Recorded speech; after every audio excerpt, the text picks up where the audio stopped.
Hello, everyone, and welcome to the seventh episode of my new podcast series, Invested, where I sit down and chat with creators, founders, and business leaders making an impact on this world. Today's guest is someone that I and over 7,000 other people have followed on TikTok for quite some time now. Danielle Robinson has carved out a niche for herself on TikTok by sharing authentic takes about her journey through Big Four consulting and business school.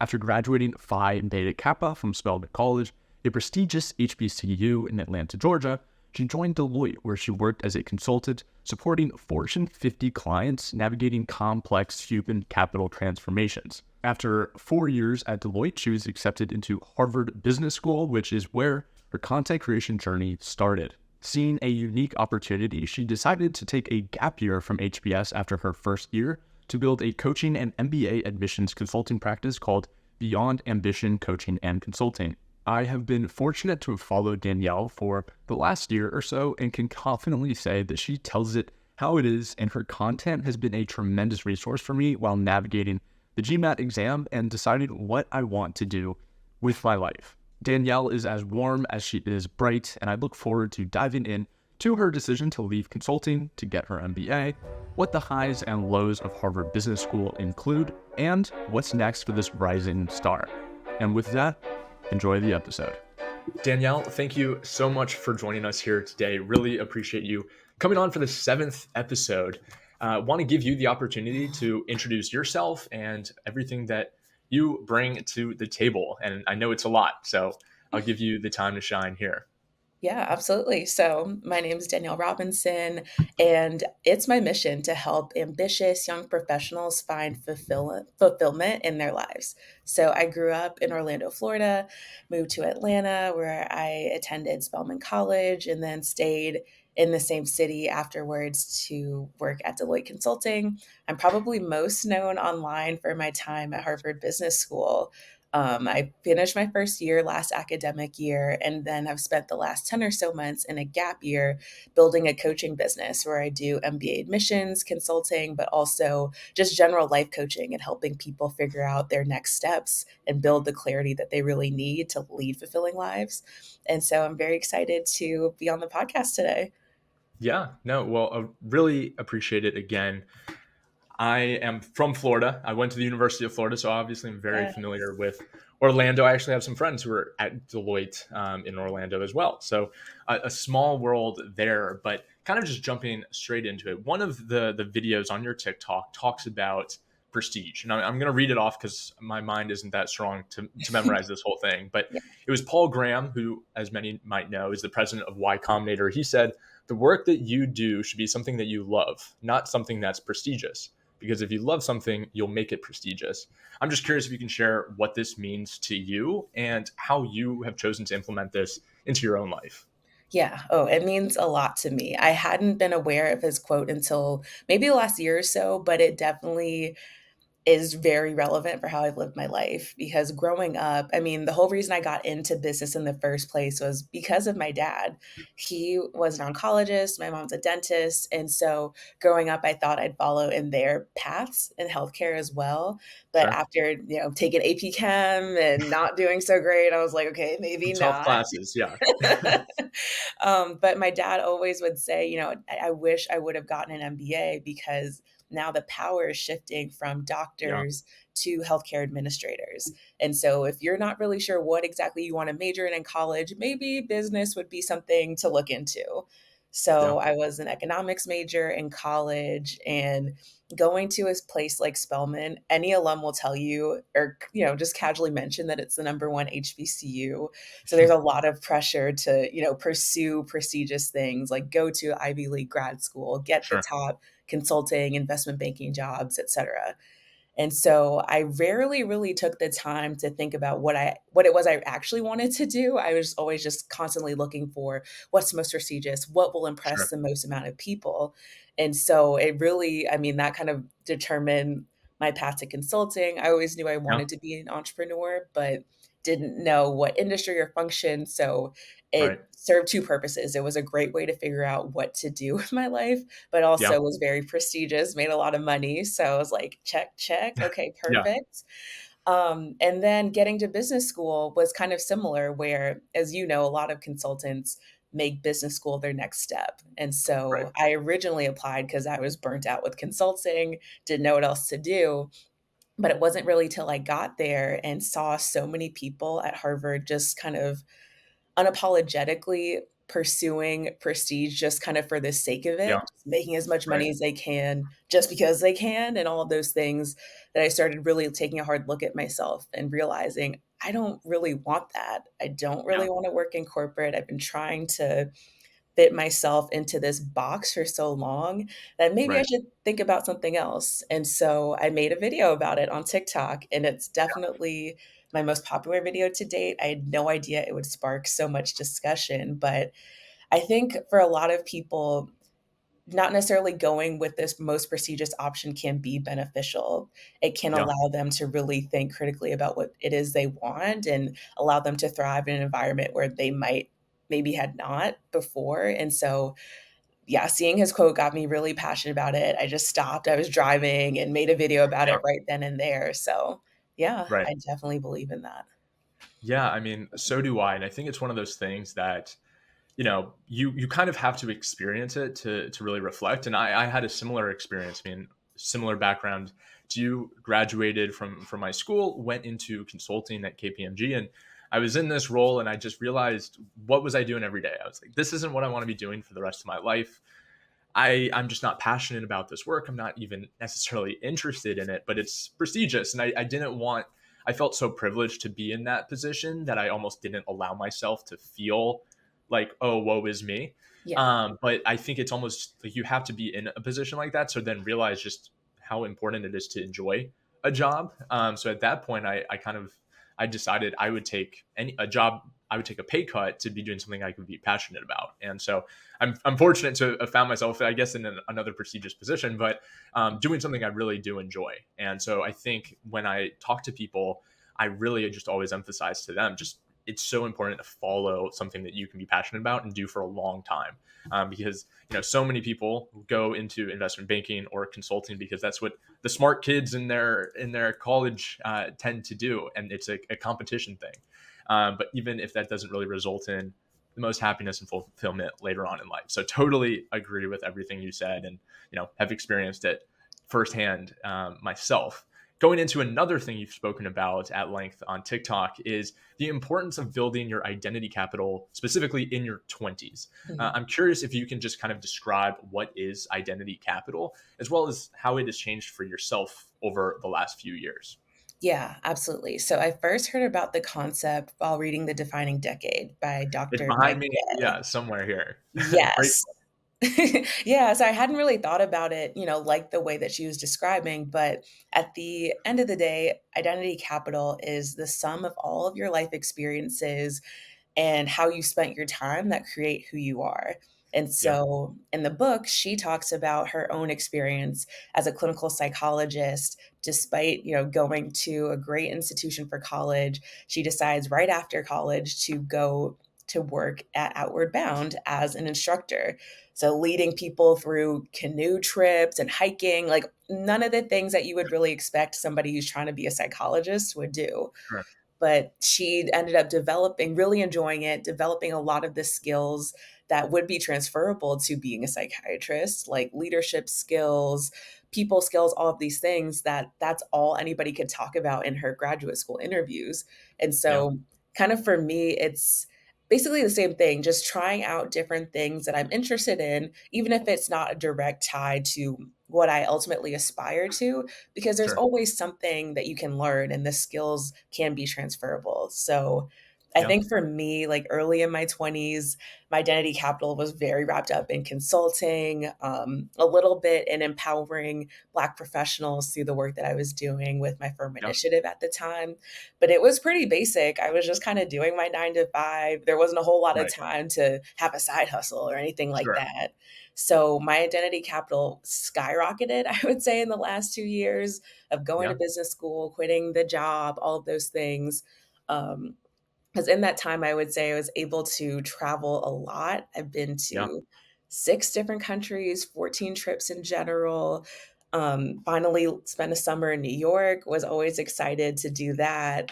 And Yeah. now building out a coaching business and doing things related to being a coach and a speaker, like taking Right. improv classes, doing Toastmasters. So I feel like now I've developed so many different skills and interests that it makes me a better conversationalist when talking to people because I can more Certainly. easily relate. And just it's helped me develop a lot of different skills I probably wouldn't have had if I was Yeah. just so focused on, okay, I need to get this job, and using your job as the whole identity capital part. I was gonna say, I mean, just with the timeline that I know that you're on, I mean, just the last 2 years, I'm sure at the beginning of your career working in consulting, that was your life, as you Yeah. said. And so I see it with a lot of my friends. It's wherever they are, that's who they are. Like if they introduce themselves to somebody new, it's like, hi, I'm Cameron, the investment banker. I'm, John, the consultant. And no one really expects much else from you because they just expect that to be your whole life. But I've been fortunate to have so many other things. So I think for you, taking that step to business school kind of gave you the permission almost to explore different things. Is that how you felt? Like you felt that you could be kind of anything you wanted to be and kind of, for lack of better terms, rebrand yourself? Absolutely, because you don't really realize it at the time when you're in consulting, but you do kind of make it your whole life, like because you're gone a lot of the time throughout the week, and then the weekends are spent recovering. You don't have Yeah. that time to discover hobbies and things like that if you didn't already have those before. And so Right. it was definitely an exploration period for me to try out different things and be like, oh, wait, I can try this, I can try that. I don't feel constrained to my relationship that I've developed in this specific industry or whatever else. I'm just more free to do what interests me. Yeah. Well, speaking kind of that and feeling chained to the consultant title, what was it about consulting? What was it about your role that eventually made you decide to take that leap? Because I understand a lot of people, they go to business school just to go back to the role they were in before, just at a higher salary, a higher title. Mhm. So for you, kind of what was it that made you just want to take that step? And more specifically, why was it at that certain period? Did you just reach a promotion? Was it a certain dollar amount in the bank account? What was it that you felt ready to make it happen then? Yeah. Well, would say first, I planned to get into consulting knowing that I wasn't trying to make partner. So that was a Okay. big part of it. I Yeah. knew, okay, I wanted to be an entrepreneur. I wanted to develop the skill set and then leave. I wasn't trying to get, Sure. stuck and be there for 15 plus years. So I always knew that it would have an expiration date. But I think what really did it for me was just the long hours and just feeling kind of stuck in the same industry because Yeah. I mean, consulting, is notorious for its kind of lack of work-life balance. And that was something that I wanted for the first couple years of my career so I could really learn what it meant to hustle and grind Yeah. and had developed that discipline to get things done. But it wasn't until the summer of 2020 where it was just a very dicey time in consulting where you have the threat of layoffs that could happen at any moment. Right. But then if you are on a project, you're working a lot. So I was working 12, 14 hours every day, working from home in Orlando Yeah. and was staying with my mom and brother, and they would just see how I would be working before they even got up and then working after dinner well after they'd gone to sleep. And so it really wasn't until, seeing other people outside of the consulting bubble that I realized, this isn't healthy. A lot of Sure. other people are doing it, but I don't know if this is really sustainable. And I also kind of realized I didn't really want the lives that my managers or even the partners on Right. my projects had. They seem very stressed out as well. The work-life balance didn't seem to get better with Right. experience, which I thought was kind of strange. And so I'm like, okay, I think this is a recurring theme that maybe this is about the time that I should start thinking about leaving. Yeah. And so that's when I started getting serious about business school, but I didn't actually leave until I got accepted to business school in 2022. So it was Yeah. definitely a process of realizing, okay, maybe this is not for me long term, but now instead of just trying to learn as much as I can in general, let's develop the specific skills that we need to be able to confidently leave and go to the next thing. Yeah. So speaking of that process of applying to business schools, obviously the GMAT is a big part of that. That's something we both know well. Would love to just hear a little bit more about how you chose to plan all of that. I mean, it almost a 2 year endeavor between applications and taking the GMAT, all of that. So, did you have certain mentors in your life who kind of walked you through their process, or was it really reliant on TikTok and social media, or what you could find online? Like, how did you really understand how to go through that? Because it's a daunting process. Extremely daunting. I think one of the good things about being in consulting, though, is that a lot of people have gone to business school. And so it was very easy to turn to different managers or other coworkers that had just gotten back from business school or had been to business school in the last 5 years that provided a lot of great information about different programs and whatnot. And so I leaned on them quite a bit for advice on that. And I was lucky to have been working from home during that time, and so it was a lot easier to study for the GMAT Yeah. there versus, having to do it while on the road and traveling and all of that. And so I mainly relied on my mentors. I was a part of MLT, or Management Leaders for Yeah. Tomorrow, which has a great MBA prep program for Black, Latin American, and Native American applicants. And so those are the main things I used. But for the GMAT itself, I definitely did it mostly by myself. I did target test prep and I engaged Yeah. in a tutor towards the end. But even with all of those supports and everything, as you know, it's a very self-driven process. You have to be the Right. one to, have the discipline to wake up at 4 a.m. every day to study and Yeah. take all of those different sacrifices. Yeah. So at that stage, you take the GMAT, you get a great score, you want to go to business school. What Mhm. were you looking at in terms of where you wanted to go? Was it, okay, it needs to be a top school? Was it, I would love to be in this certain area? Kind of how did you filter that down? Just because obviously there's plenty of business school programs, but you went to one of, if not the best. So how did you kind of figure out exactly, where you wanted to end up? Yeah. So one thing that MLT taught us to do was to create a criteria list. And so think about what kinds of things you want from an MBA program in terms of career outcomes, location, type of culture, et cetera. And so for me, I knew that I wanted to start pivoting into entrepreneurship, maybe not right after business school, but definitely within the next 10 years post Sure. graduating. And so having a strong entrepreneurial presence was a really big differentiating factor for me. Also wanted to be on the East Coast. And so Yeah. Stanford and all those other schools seemed like a bit too far for, Right. from what I was comfortable with. Then I also just really wanted a strong school community, be able Yeah. to really make a lot of friends because I felt like because of consulting partly, I was a bit isolated, because Yeah. when you're traveling all the time and then recovering on the weekends, a lot of the friendships that you built up in college just kind of start withering away. So I felt Right. like I wanted to develop new friendships and reignite some of those friendships that I kind of let slip a little bit while I was working. Sure. So those are the main factors I was looking at. But Harvard actually wasn't my top choice, like at all, like by a long Okay. shot, I would say, Yeah. just because it was in Boston. I wasn't sure about the cold weather and Sure. the case method and all of those things. But I had a mentor say, if you feel like you might have even a slight bit of regret that you don't apply, like you should just apply and Right. don't tell yourself no before letting the school tell you no. Yeah. So, yeah, I applied, not really expecting much of it, but then I got accepted and, here we are. Yeah. Well, I understand the case method and all of that, and really the community is a big part. How did you? I mean, this was fortunately 2022, Mhm. so we're kind of past COVID with being in hybrid or almost fully remote settings, and I think that makes a huge difference, of course.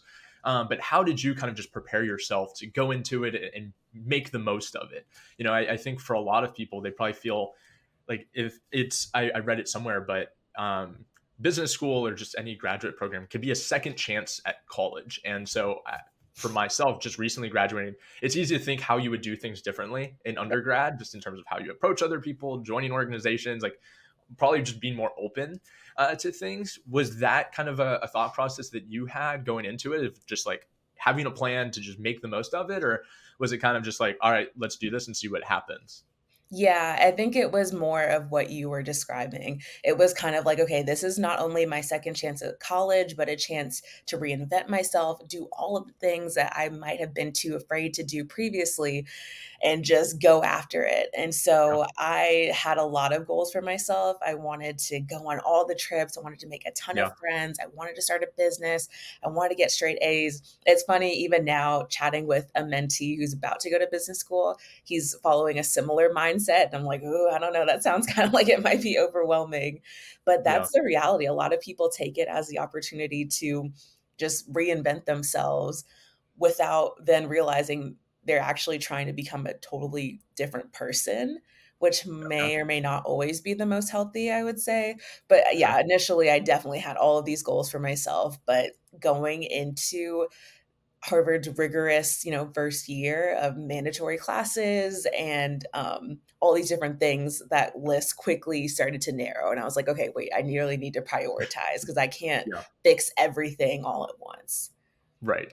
No, certainly. Is that something you kind of alluded to it there, but is that something you notice with people almost changing their personality, reinventing themselves almost too extensively, where it felt that they weren't being their authentic selves? Is that something Yeah. that you kind of face? I think so, yeah, because a lot of people, I mean, at the end of the day, you have to be very accomplished to get into a Of program like course. Harvard. And so, to be honest, I feel like a lot of people were like, okay, this is my chance to finally become cool. And so I'm gonna like be way more social than I probably would act otherwise and Sure. Yeah. really try to get to know everybody, even though that's not necessarily what I would do normally. So there'd be Right. lots of times where I'd be talking to different classmates at happy hours, and we'd be kind of bonding over the fact that we're both introverted and we're exhausted, and yet here we Yeah. are. And I see them at the next event because we feel like we need to keep up that, I Yeah. guess, become that kind of way to be successful. Because I think that's part of what the case method instills, is that in order Right. to be taken seriously in business, you need to be extroverted. You can't be introverted or shy or anything like that. And Certainly. so, yeah, it can definitely be exhausting to try to condition yourself to be somebody that you're not. Yeah.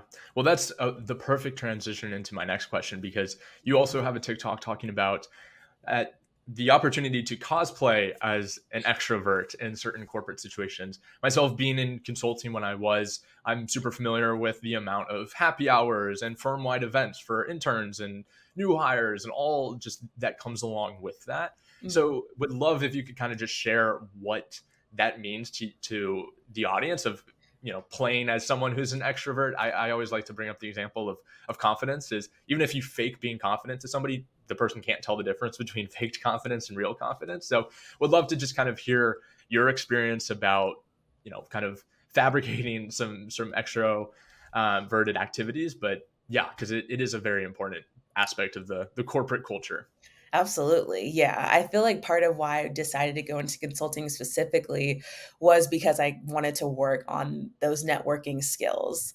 Because, as you know, in consulting, you have to have a strong network in order to be placed on good projects or Right. projects with better partners or a better team or better clients, things like that. And so you have to learn very quickly how to build relationships with people. And so for me, cosplaying as an extrovert really means just how do you play up the more extroverted parts of yourself without completely burning yourself out? Yeah. So for me, it was a lot of just being very strategic about who I built relationships with and realizing that you don't have to know everybody in the office. You just have to know the key decision makers for your performance evaluations and maybe the people that are sourcing for projects that you're interested in, but you don't have to know everybody else Right. outside of that. Yeah. And so it's being very strategic about not necessarily who you're connecting with, but also how often you're connecting with them, setting reminders in your phone to reach out to people on a quarterly basis, all of these different things to make it seem like I'm more extroverted than I actually was. Yeah. No, that makes sense. And it reminds me again of kind of the 80-20 principle where there's of course plenty of different situations, but the classic is 20% of your customers are worth 80% of your sales. So it's Mhm. probably the same in the business world. 20% of your connections are actually worth 80% of kind of the opportunities that come your way. And one of the things that you said in that TikTok I mentioned is, setting a goal for yourself. This is something that I do myself when I go to networking events here in New York City, saying, okay, as long as I talk to one person, I then have permission to leave. And because it can be daunting kind of going into that, you're tired. It's after a long day of work. You want to go home, but Mhm. it's good to kind of set that goal for yourself. And that's what I always try to do is like, all right, I'm going to talk to at least one person. And then after that, I can feel accomplished and go home. But typically I find myself in the first conversation, it goes great. And then I meet someone else and it kind Yeah. of continues to roll from there. So I really liked what you said about that, because I think that's just so helpful for a lot of people, because you almost need that permission to, call it quits. So yeah, just appreciated that. Yeah, of course, because I had to force myself to go to networking events at the beginning Yeah. because, I mean, you don't know people, you're intimidated, you're not sure how it's gonna go. So by just setting that example of, "Okay, I'm just gonna talk to one person," that just relieves the pressure, so you don't feel like you have to Yeah. be there all the time. So that was another common trick that one of my favorite managers would do. He'd always say, "Okay, I'll get to the event early and stay for a while, then I'm leaving so I can, show face that I was there, but I Right. don't have to be there the whole time." So Yeah. just having little goals like that is can be really helpful in making small strides towards building up your networking skills. Yeah. No, certainly.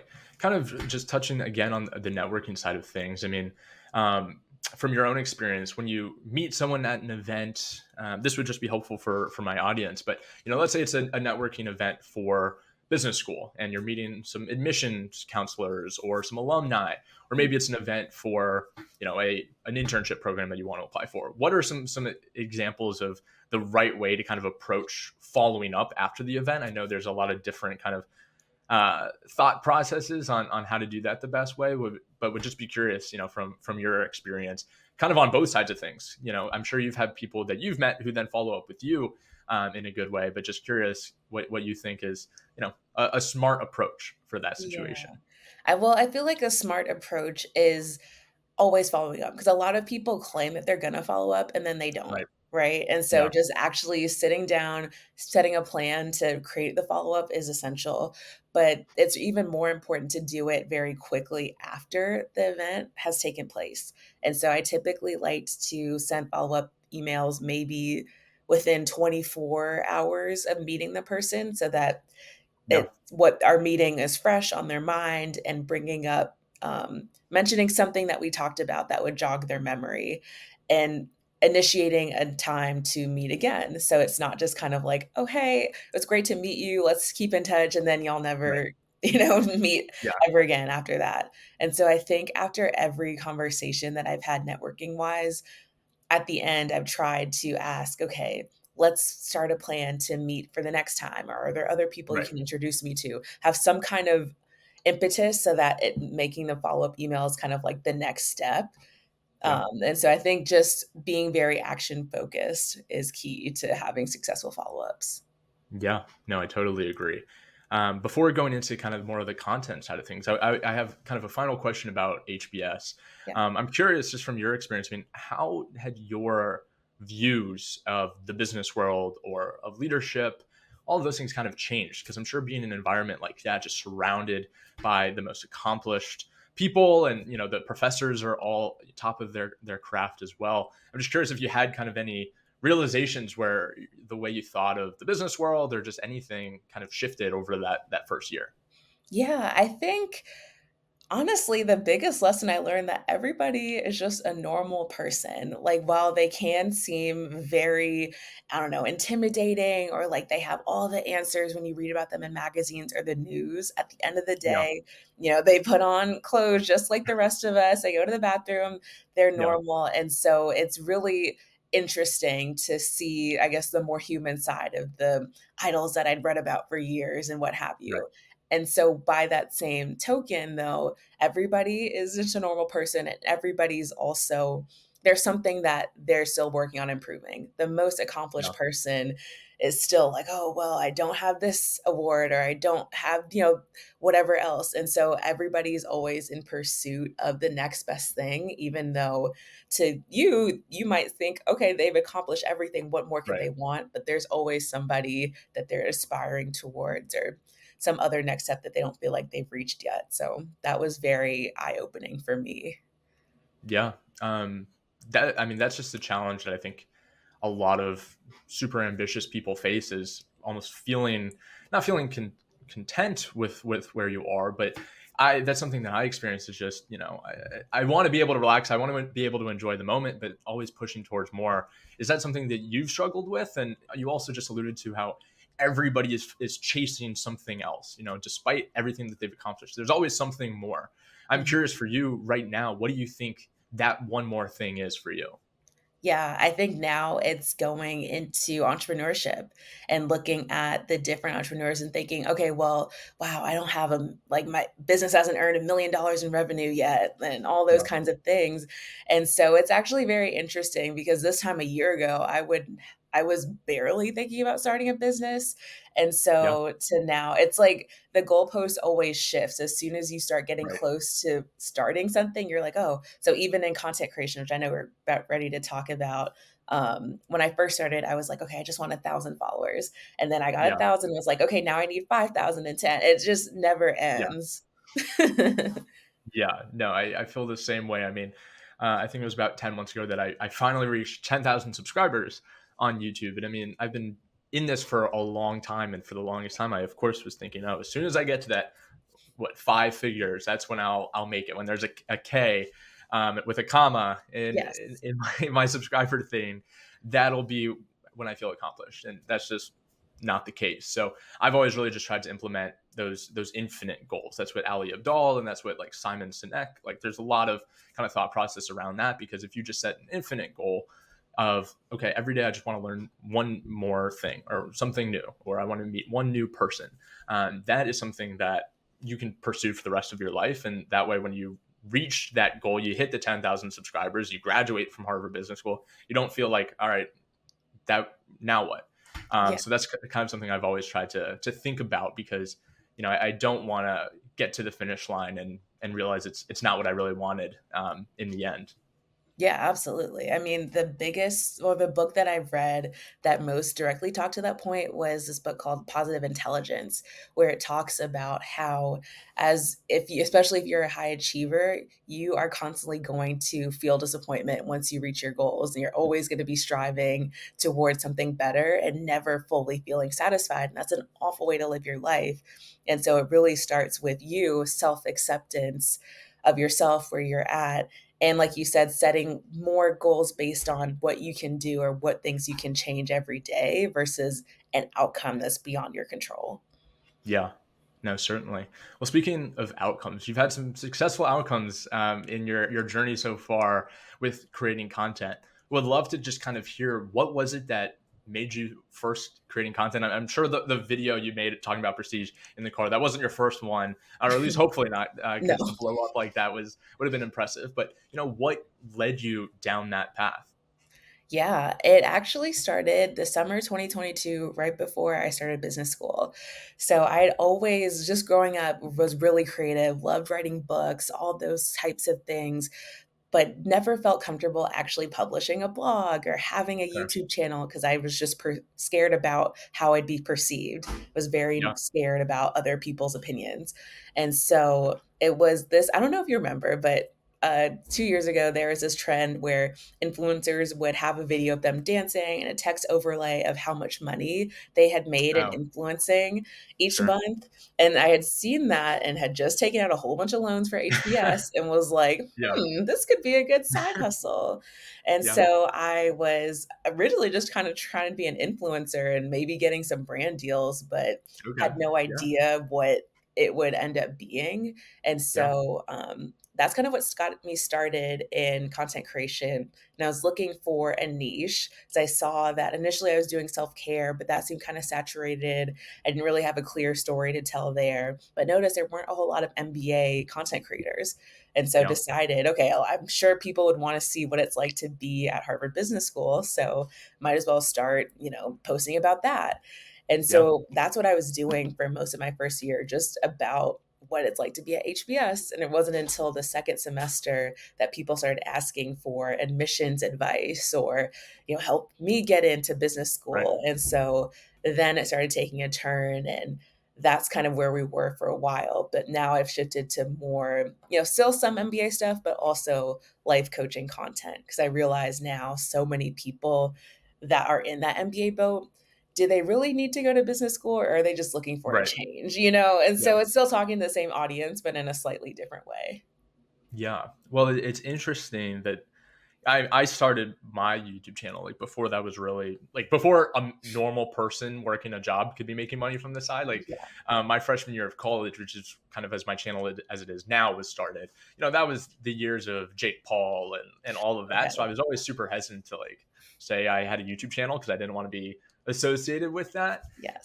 But I'm just curious because you started with kind of that end goal in mind of being able to make some income on the side.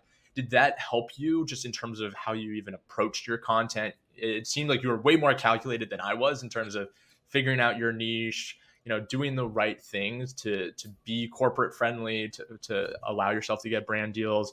Like I'm curious kind of how you decided upon that, but then also if you think it helped set your, content, your TikTok up for more success than kind of someone who maybe just randomly picked up their phone and started recording a video, not really thinking it would turn into much. Yeah, I don't know. I feel like it has pros and cons because it definitely helped me develop an audience. I feel like more quickly because I was more clear in what I wanted. But then at the same time, it also kind of stifled me because I would pay very close attention to analytics and see what's performing and what's Yeah. not, and maybe not show as much as of myself as I probably could because I was trying to focus so hard on that one niche. And then Yeah. kind of, once I started taking a gap year, I was like, "Oh, dang, I don't know if I really wanna be known as, like, the HBS girl, like, anymore," Sure. Right. And so I think it has pros and cons. I mean, I'm glad that I did it, but at the same time, I'm also like, I wonder what else I could have maybe started with before getting Sure. so deep into the niche." Yeah, no, that makes sense. Obviously, all your content is super educational, super helpful. You have to have had a lot of experiences helping students, young professionals. Obviously, you do it full time now. It's how you make a living. But I'm curious, just from those experiences, is there anything that kind of stands out in your mind as just a super impactful thing that maybe someone told you, or just what was the coolest thing that's come from this whole content creation journey? Yeah, I think the coolest thing has just being able to meet people in real life after having seen my content. 'Cause I Yeah, remember second semester business school, I was honestly a little nervous to tell my classmates what I was doing because in the traditional business world, influencing doesn't seem right. that acceptable. So I kind of like kept it under wraps, to be honest. But it wasn't until going to a ski trip with several different African Americans, MBA students from different schools, where I started Okay. getting recognized for my content and being like, "Oh, I love Yeah. your videos." And that was crazy to, get that Yeah. recognition. And even now, sometimes it still happens.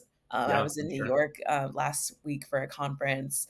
Same thing happened. But I think that's the biggest thing. And the relationships I've been able to build just from putting myself out there. And so I think the coolest thing has been last week, actually, I got to meet with a coach who has a very successful business, found my profile personally, and wanted to get advice on business school, and I wanted her Yeah. advice on coaching, so we were able Yeah. to do an exchange, and I don't think that would have happened had I not started creating content and at least Right. trying to put myself out there. Yeah. I mean, there's just I think creating content, putting yourself out there, especially in an environment where it's still corporate friendly, family friendly, it only creates good, positive ripples.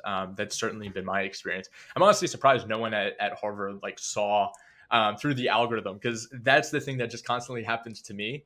At JP Morgan, it's like I had someone come up to me actually on my floor and was like, "Hey, like I saw your TikTok." Ooh. I'm like, "All right." So yeah, I'm surprised that it's something so niche. I guess not too many HBS people are. Maybe their algorithms are just a little bit weirder. But yeah, like I'm Well, kind of surprised, or at least they didn't bring it up to you. no, they did. It's just I didn't really talk about it as much, but I had a classmate share my one video I made about like, "Okay, let me start studying for finals because my videos aren't getting views," Yeah, and they shared it with my whole section group chat, and that was kind of my, like, I guess, introduction as an yeah, influencer that was or your coming out content moment. You're like, creator. oh, okay, they And know they're like, now. "Wait, what? Like, I had no idea you were doing this." Yeah. Well, yeah, that had to have been, kind of, no, not scary or frightening, but you really do never know how people are going to perceive you, and that's something that I've experienced. I mean, just the transition of how people see content creators. I mentioned Jake Paul, kind of my freshman year, as being the stereotype, and I think it's been really helpful to see kind of just how certain business leaders and companies have just embraced it, and just understanding that it creates a more authentic connection to their customers or to their clients, whatever it may be. So I think especially kind of building a personal brand so early in your career just is only going to set you up, when, because obviously right now everybody's trying to build a personal brand. That's what LinkedIn is. That's what all these other things are. So it's great to kind of have a head start, on that, because it's only going to grow more important. Exactly, and I think I was just nervous about being perceived and not being wildly successful right off the bat. But, Sure. you get over it over time. You're like, okay, well, everybody starts somewhere. And I think it's Right. the most inspirational to look at my favorite content creators and scroll all the way down to see their first videos and Yeah. see how much they've been able to grow since then. That always just inspires me to keep going. Yeah, certainly. I mean, I was at an event last 2 nights ago, and it was a creator economy event here in New York. And the one person who my friend Brett was interviewing, she's been making content for the last 14 years, Oh, wow. and she has a good amount of following now. But I mean, she's just been in it for so long that you put in the work long enough, it's going to compound. And so even if you don't see a video go viral, sometimes that can be the best thing to happen to you, because you don't have that instant spike where everybody expects a certain thing from you. But I think it's just really motivating and inspiring to see those examples where, someone didn't blow up right from the jump and really did put in the work and is still doing it. So I totally agree that can be super inspirational. Yeah, for sure. I'm so glad. Even though I wished that my first videos would go viral, I remember posting my very first video, going to sleep, and just imagining hundreds of thousands of views, and I got like 4. Yeah, And looking back, I'm glad I didn't, because going viral, even though it's cool, it like usually means that you're also having a lot more hater comments than you sure. typically experience. And so if you're not ready for that, it can very easily or convince a beginner creator to just stop completely. Yeah, certainly. Well, kind of going back to the career side of things, and you kind of mentioned just even now, you don't want to be only thought of as the person at Harvard Business School, or earlier we were talking about not only being the consultant and wanting to have more. I'm curious, just because I have a huge amount of my audience that is maybe in a role that they don't see themselves being in for the long run, or they're in an industry and they want to pivot, whatever it may be. Can you share some insights that you've gained? I mean, maybe it's from others just at HBS, or from your own experience, or at Deloitte. What does someone need to do to pivot? What do they need to think about? What conversations do they need to have? How do you approach that? Yeah, so I think it first starts with a lot of self reflection on what exactly is going well in your current job and what's not. Because a lot of times, okay, you think that you need to uproot your whole life and go to business school, when it's like, okay, maybe you just needed a new job and didn't need to go, Yeah, hundreds of thousands of dollars into debt. And so it's really analyzing what is not working for you. Is it the lifestyle in general? Is it the yeah, industry? Is it maybe where you're located? All these things can play such a big role, but you can't figure that out until you actually sit down with yourself and figure that out. And yeah, then once you decide that, okay, I do want to pivot, I wouldn't say quit your job before you have anything lined up, yes, especially in this economy. That's an awful idea. But start looking at your current job differently and start using it as a launching pad for your next thing. And so if you already know you want to be gone within the next 2 years anyway, like for me at least, at Deloitte, I knew, okay, I wasn't trying to do the MBA reimbursement program. right, So I didn't feel constrained to only work with the same partners, because that's typically what you would do if you're trying to pursue tuition reimbursement. So you have a lot more flexibility to try new things, go for opportunities, and just build that skill set that you'll need to get to that next position, or whatever you're trying to get to next. yeah, And just generally also building your network outside of your company, because I right, know for years I didn't talk to anybody that wasn't Deloitte until sure, I started thinking about business school and wanted to learn from other professionals that were in HR specifically about their experience. And so definitely start cold, or I guess cold messaging people on Yeah. LinkedIn and Yeah. doing those things to really just get a better sense of the landscape that you're trying to get into and seeing if it's a good fit or if there are opportunities to maybe pivot within your current company. Yeah. No, I think that's fantastic advice. And I get a lot of people, of course, who reach out to me just because I pivoted my career. So people want to kind of mimic some of that. And the thing I always say is just kind of what you mentioned is it's important to see your current role in a different light. It's one thing when you join it and you see kind of where you could be in 10 years, but it's important to think, what are the adjacencies between what I'm doing now and this potential area that I want to pivot into? And as niche as you may think that your role is, if you think a little bit higher level, there's always something. Are you interacting with clients? Are you super client facing? Are you still doing data analysis, even if it's not crunching financial models, whatever it may be? There's always something. So I think for so many people, it's just about kind of like rewiring their brain about how they think of their roles and responsibilities, because the business world is obviously so interconnected, and one email job is another email job, and Mhm. so it's just important to kind of think about it in a different light. Yeah, absolutely. And it's just there are always skills that you can transfer to your new position. I think one thing that I learned having left Deloitte is that even though I left the company, I still have all the skills that I gained along the Right. way. And so you're never quite starting over, even though it felt, like that your knowledge was very niche at the time. At least for me, I was like, okay, I only basically work in PowerPoint. Like, what else can I do? And Right. I Yeah. realized I do have a lot more skills, but knowing how to present things effectively is a very, very important skill. So, yeah. Certainly. Yeah. Well, in terms of presenting and all of that, I'm sure that's something that being a content creator now has been super helpful for, even just what you were saying before about the importance of reflecting on why you want to pivot. I think just reflection in general with your career is so important. And for me, I've been fortunate. Sometimes my best reflection comes from talking to a camera for YouTube video. And I'm grateful to have been kind of given the opportunity and the permission to think that way.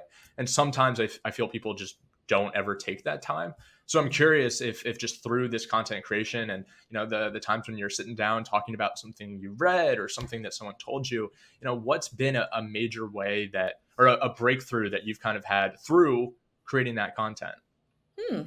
Yeah, I think the biggest breakthrough for me is that, realizing that people don't care about as much as you think they Yeah. do. So I know for me, like when I was getting ready to announce that I was going on a gap year, I was just super nervous that my follower count was going to go to zero because everybody just wanted the Harvard content and that was Sure. it. But I think posting about it and realizing, oh, people actually don't care all that much and they're very interested to see what else I do next. I've learned to take so much pressure off of myself to do things that I think other people want me to do. Because I Yeah. think, as I alluded to earlier in the conversation, a lot of my major, what I ended up doing right after graduation, were partly to gain other people's approval. And so once I Yeah. started realizing, okay, actually, I have to make sure that I'm approving myself first, Yeah. that and everybody will, love me for who I am and what I do regardless. I mean, I think that's the biggest lesson that I've learned through content creation, which I was not expecting at all. Yeah. No, if anything, you probably would go into it thinking, oh, everybody's going to care exactly what I'm doing at every waking hour. And yeah, I mean, that was another thing that they were kind of talking about at the event the other week, is just people's attention span now is so short. So take that risk, post that different type of content, because as much as you think people will care, they're going to forget about it 2 days from now. So it's never too late to reinvent yourself. It's never too late to try something new. So I think everything you said, it's totally aligned with that. Kind of wrapping up here, I know you're a big reader. You've mentioned several books already, and your TikTok is full of kind of your analysis into plenty of books. But I'm curious, just from your own busy life, your own busy schedule, what are first of all, some big takeaways? But then also, how do you carve out the time? Like, what's your process for making sure that you're not just starting a book, but actually, at times, the hardest part is finishing a book. So, how do you kind of approach all of that? Yeah, it's funny because actually in the last year, I was talking with a friend, I've read 12 books. Okay. And I was not reading that much when I was in consulting or business school, but having this free time has really allowed me to do a lot more of that. But I think Yeah. the biggest thing is just audiobooks. I don't really Totally. have many physical books. So I often read when I am getting ready in the morning, cooking, driving. And so that eats up a lot of time. And so that's how I'm able to, get Yeah. through so many so quickly. But I think the biggest takeaway from all the books that I've read, most of which I've talked about on my page, is that at the end of the day, your mind controls your reality. If you think that if you hate your job, you hate the friends that you have, all of these things, but you're not doing anything to change it, you're just kind of creating a self-fulfilling prophecy and Yeah. spiraling. And so you really have to have the discipline to control your thoughts and see the positives in everything in order to start creating a better life for yourself as well. Yeah. No, I think that's fantastic advice. That's something, yeah, I think I don't know where or when, but I was just it's instilled in me at a young age. And just, I totally understand just the power of self efficacy and believing that you can do something. And I think your life is just a great example of believing you can do something, going out and making it happen. So, super motivating. And again, also what you said about the audiobooks, that's the biggest life hack for me too. I'm trying to read books. I obviously have plenty of physical books around me, but they're always a little bit shorter. The 30-hour ones are the ones that I listen to, that Mhm. I try to get through. But yeah, I think audiobooks are the biggest life hack, honestly. I'm curious, do you listen to it at 2 times speed? Are you a sane Ooh. person, or at 1.5? Or there was one book, it's behind me somewhere, but it was like the Warren Buffett Snowball. Uh-huh. It's like this thick, and I listened to it in college. And I think I was able to train my mind to get up to like 3.2 Oh. time speed, so that was definitely pushing it. But yeah, curious, because the speeds are almost a badge of honor with with certain people. Yeah, that's funny because actually I'm the opposite. So reading for me is like my calm time, all that stuff. And so when people talk too fast, it kind of stresses me out. So I Yeah. usually actually put my audiobooks on like point 0.9 or point 0.8 Really? if they're Wow. talking too fast. Yeah. Well, yeah, good for you. Then you're enjoying the process. I honestly could probably take a page out of that book, and try that, because I agree. It's probably not the best thing to start my day at such a high speed, feeling so stressed on my my walk to the office. But yeah, no, that's awesome. Well, Thanks. wrapping up, I mean, you've obviously just had so many great experiences. I'm curious. Do you feel that younger Danielle, kind of approaching their freshman year in college, would have ever seen yourself in the position you're in now? And with that said, what advice do you have for that younger version of you? Yeah, I would say probably not. I don't think I would have envisioned myself coaching. Although I would be totally stoked to hear that I was doing that, I Yeah, wouldn't have considered that that is an option, And yeah, so I think the biggest piece of advice I'd have for her is that life isn't supposed to feel comfortable all the time. And I would almost argue that if you are in your 20s and you feel very comfortable and secure, you're probably doing something wrong, yeah, because I think now is the time for exploration, figuring things out. They don't always work out, but, developing that resilience and the drive and the discipline is so important now. And it's, more acceptable to do it now in your 20s than if yeah. you're older. And so I would say, yeah, definitely try out all the things. Don't be afraid to struggle, because by going through those and developing the resilience, that will help you so much more in the future. Yeah, no, that's great. With that said, thank you so much for joining us today. I want to give you the opportunity to, plug your TikTok, plug your business, all of that, just so everybody knows where to find you and where to support you. Yeah, absolutely. So my TikTok handle is at Go Beyond Ambition. It's the same for Instagram. Now with this TikTok ban, I'm trying to also start posting more on Instagram as well. Yes. um, but right now, I'm offering MBA admissions consulting and life coaching services for people that feel like they are ready for a change in their life, but they're not exactly sure how to do it, what they might want to pivot into, what skills they need to develop. So, all of that information is at the link in my bio at either my Instagram or TikTok. Well, Perfect. I couldn't recommend your page, your content more. I don't learn anything more from anyone else. So again, appreciate you coming on. Wish you the best of luck in the future. And I'm sure I'll be talking and seeing you soon. So appreciate it. Yeah, thank you so much for having me, Cameron. I've really enjoyed it. Yeah.